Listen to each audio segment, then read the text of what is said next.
Жоқ, сіз келатыр дейді да. Не үшін 12:30-да жұмыс жасап жатырсыз да? Не үшін?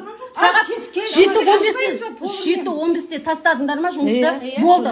Қалай қойдыңдар, солай тұру керек қой. Бізде ғой қасқау енді бұл қалай? Кіріп болса үйінде отырсың.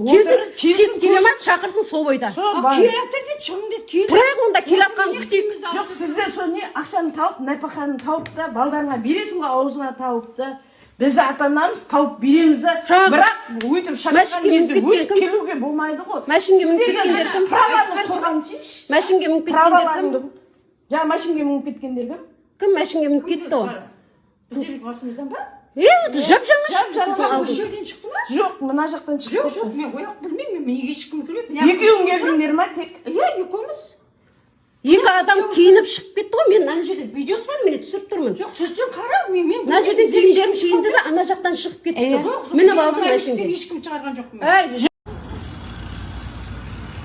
Әрқайсының қолында бір табақтан 3-4 адам бар әне. Пастелдерін еден жуып тазалап, бәрі өліп жатыр, іштерін тазалап. Түнде келіп жұмыс жасаң десе жасамас еді ешқайсысы. Осындай қыл күнделікті тазалап істесе ғой, ешкім ештеңе болмас еді. Тездетіп келіңдер, ата-аналар уже кілттеп жатыр, есіктерін шешініп жатыр.